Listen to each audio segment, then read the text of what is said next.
Saluer les collègues et remercier en particulier Gabriel pour son invitation et saluer tous les amis de la Palestine qui sont ici présents.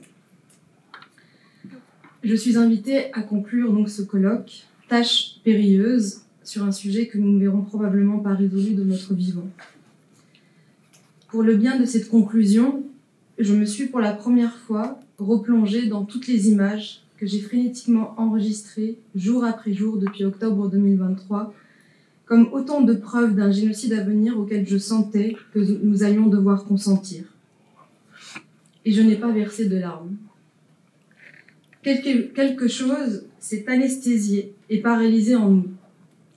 Je me suis juré pourtant de ne jamais trahir cette douleur qu'il me reste en partage avec celles et ceux qui habitent la terre dont ma famille a été chassée. De ne jamais ignorer ce que la Palestine veut bien nous montrer de sa peine quand elle ne parvient plus à l'enfuir sous sa pudeur. En somme, de ne jamais détourner le regard. Peut-être qu'il n'y a plus assez de mots, ni même de larmes, pour témoigner de l'ultime message de ces âmes brisées que nous avons tous vues agoniser dans l'exil, sous les bombes et sous les décombres. J'ai vu hier un père et son fils rire de leur misère devant leur maison qu'ils venaient de retrouver en ruine. Je ne sais pas s'ils riaient pour sublimer leur souffrance ou parce qu'ils n'arrivent plus, eux aussi, à pleurer parce qu'ils n'en ont tout simplement plus la force. Il ne nous reste que des bribes de mots, des fragments d'histoire, des bouts de mémoire, des lambeaux de rêves et d'espoir. Cris et effroi, supplices et lamentations, mutilation et explosion, barbarie et tuerie, déshumanisation et humiliation. Je suis un peu émue. Résistance et abnégation, honneur et dignité, révolte et désobéissance, ingéniosité et générosité, amour et bravoure. Dans chacun de ces mots, il y a un bout de Palestine, soit une déflagration, soit un souffle de vie. Dans une histoire qui n'en finit plus de se répéter et de graver les noms de ses héros et de ses martyrs. Palestine, les peuples inscrivent partout à travers le monde ton nom parce que ta lutte est la leur. Il y a en Palestine l'état du monde, celui dont nous avons hérité et celui qui nous incombe de léguer. Un monde qui a consenti au génocide des Juifs ou encore des Tutsis et qui nous prépare, nous aussi, aujourd'hui à consentir au génocide des Palestiniens. Ce peuple, qui en moins d'un siècle est devenu le peuple de trop dans le concert des nations. En Occident, on lui concède une reconnaissance qu'il a lui-même dû arracher, tout en s'alliant à l'État qui travaille méthodiquement à le faire oublier. En Orient, on l'instrumentalise sur fond religieux ou nationaliste, tout en le sacrifiant dans les chancelleries. Le père d'Elias Ambar avait raison. Ce peuple, devenu aux yeux de beaucoup un peuple d'indésirables, est bel et bien une arête coincée dans la gorge du monde. Personne n'arrive à l'avaler. Pour l'exclure définitivement du monde dans lequel il se bat pourtant pour exister, on a vu s'ériger, année après année, cette banalité d'un mal nouveau, qu'est le racisme anti-palestinien et qu'il faut nommer comme tel. Les Palestiniens n'ont jamais existé. Golda Meir, 1969, et Smotrich aujourd'hui. Nous ne devons pas laisser un seul village, pas une seule tribu. Joseph Wade, directeur du Fonds national juif, 1973. Les Palestiniens sont des bêtes qui marchent sur deux jambes. Menahem Begin, 1982. Lorsque nous aurons colonisé le pays, il ne restera plus aux Arabes qu'à tourner en rond comme des cafards drogués dans une bouteille. Le chef d'état-major, Raphaël Eitan, en 1983. Les Palestiniens seront écrasés comme des sauterelles, leurs têtes éclatées contre les rochers et les murs. Le ministre israélien Yitzhak Shamir, 1988. Les Palestiniens sont comme les crocodiles. Plus vous leur donnez de viande, plus ils en veulent. Ehud Barak, Premier ministre israélien, 2000. Le qualificatif « animaux humains » qui a été prononcé par le ministre israélien de la Défense Yoav Gallant en octobre 2023 et qui a beaucoup heurté, s'inscrivait dans la conscience de son auteur non pas comme un excès de langage anecdotique, mais dans un continuum cohérent qui répond à la mécanique du nettoyage ethnique. L'animalisation répétée du sujet palestinien s'inscrit dans la même logique que celle qui avait été opposée à d'autres sujets génocidés, les Juifs ou encore les Tutsis. Déshumaniser, exclure de l'humanité, sert de préalable au consentement du génocide. Le génocide n'est jamais un accident de l'histoire, il suit toujours la même logique. Il faut croire que nous échouons systématiquement à l'enrayer. Pourtant, les premières alertes étaient là, dès la Nakba, histoire au récit encore étouffé et nié. Les témoignages des soldats israéliens présents sur les lieux des atrocités et qui avaient participé à l'assaut au sein du 89e bataillon commandé par Moshe Dayan sont unanimes. Les troupes de l'armée israélienne envahirent le village d'Al-Dawaïma et entreprirent de liquider les civils, jetant leurs victimes dans des fosses. Ils tuèrent les enfants à coups de bâton sur la tête, pas une maison ne fut épargnée.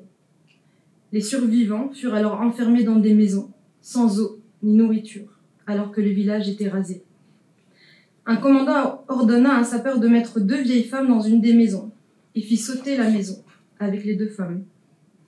Un soldat, se vantant d'avoir violé une femme, puis de l'avoir tuée. Une femme, avec son nouveau-né dans les bras, fut prise pour nettoyer la cour où les soldats mangeaient.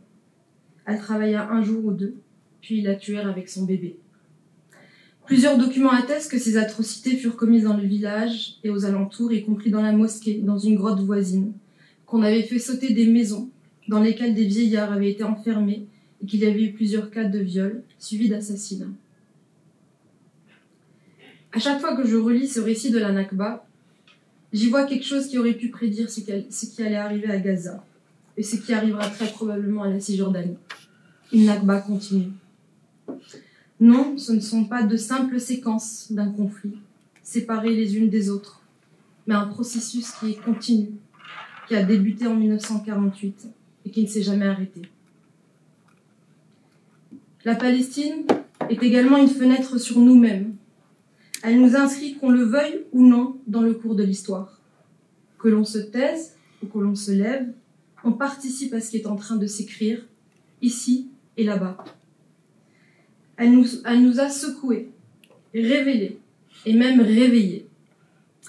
Dans une Europe qui renoue chaque jour un peu plus avec ses dérives fascistes, qui ne voit pas le danger qu'elle constitue pour elle-même, qui s'engouffre dans sa propre aliénation coloniale, qui l'abrutit au sens propre du mot, comme le soulignait Aimé Césaire, la Palestine est devenue une question paradigmatique de la faillite morale et politique de nos sociétés occidentales. Pour Césaire, l'Europe colonisatrice était, je cite, « indéfendable ». L'Europe, qui demeure le premier partenaire commercial d'un État colonial, qui commet un génocide, est tout aussi indéfendable. Une Europe qui sacrifie les droits et les libertés de ses propres citoyens, qui les surveille, les harcèle, les traque à l'université, dans la rue, dans les syndicats, dans les partis d'opposition ou encore sur les réseaux sociaux, pour protéger un État coupable du pire, c'est aussi ça, une Europe indéfendable. De la négation d'un génocide aux procédures bâillons en passant par les procédures de censure qui n'ont rien à envier au régime autoritaire, il n'y a qu'un seul et même objectif, érigé aujourd'hui en dogme politique, la défense de l'idée que l'on se fait de la civilisation occidentale et de l'Orient barbare. Le fondateur du sionisme lui-même, Théodore Herzl, prêchait pour un Israël qui serve d'avant-poste de la civilisation contre les barbares, un rôle renouvelé à l'heure de la guerre contre le terrorisme, précise très justement Alain Grech. Israël est incontestablement un bout d'Occident en Orient, et c'est à ce titre que l'alliance euro-israélienne est tout aussi idéologique que stratégique. Mais les peuples n'ont pas dit leur dernier mot. Partout, à travers le monde, ils voient en ce peuple non pas des animaux, mais de véritables humains qui demandent à exister et non plus à survivre sur leur propre terre. Des manifestations à la flottille de la liberté, en passant par les actions de blocage ou de boycott, les citoyens partout portent la responsabilité que leurs dirigeants peinent à assumer. Exiger le respect du droit international et mettre un terme à un génocide colonial. Depuis 2 ans, la force des mobilisations citoyennes et populaires a fait de la Palestine l'épicentre des luttes progressistes. Entre l'implication des entreprises d'armement, les hyper-profits de multinationales dans les territoires occupés, la complicité de nos dirigeants et l'anéantissement de l'ordre juridique international, ou encore le rétrécissement du champ de nos droits et de nos libertés, la Palestine nous révèle tout ce que nous devons combattre et tout ce contre quoi il nous faut résister, car l'avenir de la Palestine est indissociable du nôtre. L'impératif du cessez-le-feu que nous avons clamé de toutes nos forces, sur terre et en mer, demeure fragile. Il s'inscrit dans ce qui a été présenté comme un plan de paix façonné par les architectes du génocide. 58% de la bande de Gaza demeure sous contrôle illégal israélien. L'aide humanitaire arrive au compte-gouttes. Les projections de reconstruction ne concernent à ce stade que les zones sous contrôle israélien dans lesquelles les Palestiniens sont, eux, empêchés de rentrer. Édouard Saïd soulignait à juste titre que la paix imposée par l'impérialisme est une guerre invisible, mais qui est présente dans chaque geste de domination. La lutte palestinienne n'est pas une lutte humanitaire, mais précisément une lutte d'émancipation et de libération du joug colonial. Chaque fois que le monde dessinera et dictera l'avenir en Palestine sans les Palestiniens, il ajoutera une arête dans sa gorge et viendra le jour où il s'en étouffera. Car la Palestine est une leçon, en plus d'être une cause. C'est elle qui libère le monde qui prétend la libérer. Je vous remercie.